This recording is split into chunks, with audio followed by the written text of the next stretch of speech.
Attenborough, I think, is very classy. He does have top weight to carry, so I'm going to put Attenborough in. Effortless Reward, a very quick filly, as you mentioned, from Louis Gerson's stable. Horse Guards. Dennis Dreyer holds a strong hand with Horse Guards and Lloyd's Legacy. I think you might be able to get away with those four. And those that have got a lesser budget, Lloyd's Legacy could be hard to beat.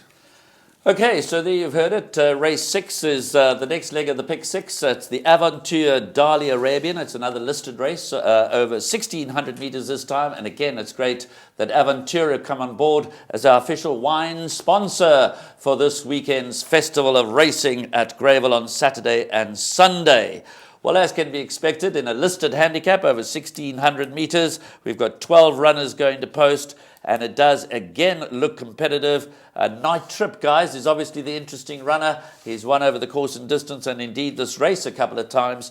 So he sets the benchmark here. He sets the standard, a wide draw with Anton Marcus up. But Warren, this time I'm going to start with you because it doesn't seem to get any easier. Race 4 tricky, race 5 tricky.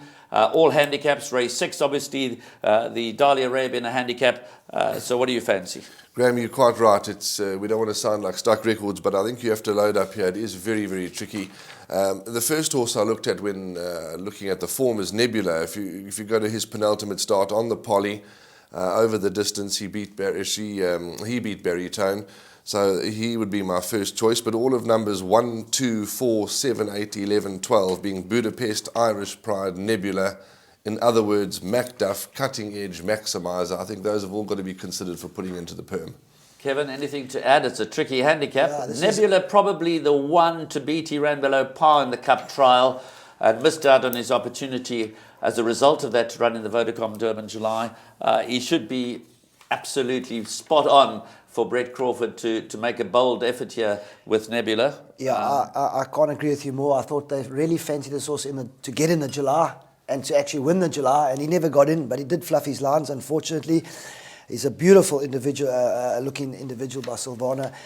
He looks the right horse in this race. He must be, but it is competitive. So add a few horses in there. Horses like Night Trip, Prince of Wales, Macduff, they've got to go in, but on paper, Nebula does look the right horse. Okay, so tricky start to the pick 6 races, 4, 5 and 6, but Lloyd's Legacy, possibly a banker, and in the Dali Arabian, sponsored by Aventure, maybe it's Nebula or go very wide. So let's move on to race 7, which is the World Sports Betting Champions Cup. Great to have them on board. And just to remind you, we have a quartet carryover of 100,000 Rand into this race. We're expecting the pool to reach 1.5 million Rand. It's an unbelievable field to face the starter for this race, and it's also the first leg of our Festival Cup double, the second leg being, of course, the Eland Gold Cup, and we've seeded that pool with 100,000 Rands to make it very exciting. Let's have a look at the betting on the race. Here we go. Number 2, Marin Noresco, 16-10. Number 1, Captain America, 9-2. Number 10, Bella Bella, 5-1. Number 4, It's My Turn, 15-2. Number 11, Table Bay, 8-1. They're betting 12-1 and upwards the balance. Interesting to see a Deo Javente all the way down there at 16-1. Let's not forget that he won at Turfentine at the beginning of May, beating the legendary favourite Legal Eagle. So, guys, my obvious question to you here is: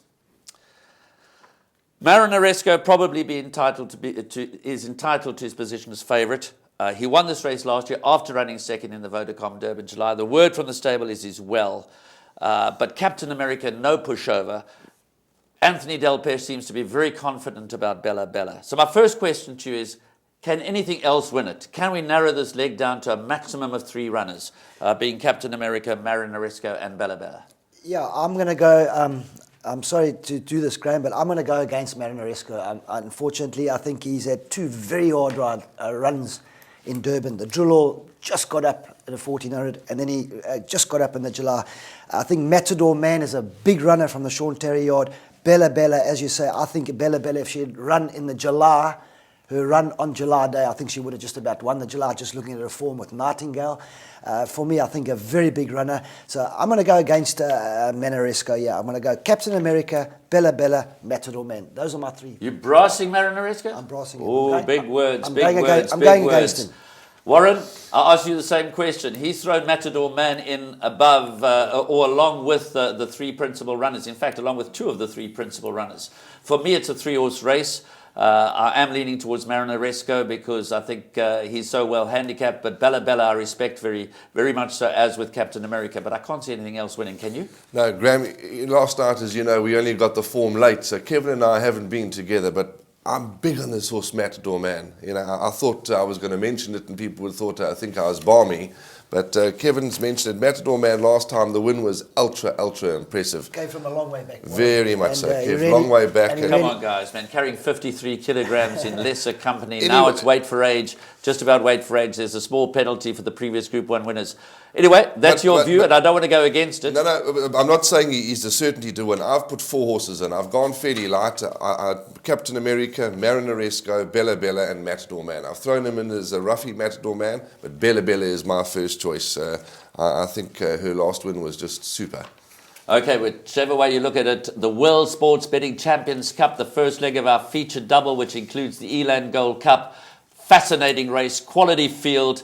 Marinaresco looking to double up. Bella Bella, Captain America, his big challengers. You have to be at Greyville on Saturday to see that race. Race 8, the penultimate leg, is the Pro Sport International Gold Bracelet. Grade 2 for fillies and mares over 2,000 metres. Pro Sport International, of course, presenting the festival. Guys, can we cut this short? Is Nightingale a banker?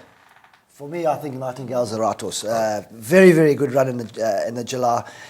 Produces that run, I think it'll be a formality. I think it's the best bet on the card, Graham. So, yeah, banker for me, and I think banker for all of us. We don't know what price it is, but it'll be interesting. Whatever price it is. Well, guys, on July Day, we labelled Bella Bella in the Garden Province, and we got away with it. She came home smoking, and as you say, certainly on all kinds of form, Nightingale looks a banker in the Gold Bracelet. She's too good for the Sponsored by Pro Sport International. Perhaps Bella Sonata, who ran third in the Garden Province Stakes behind Bella Bella, the only danger.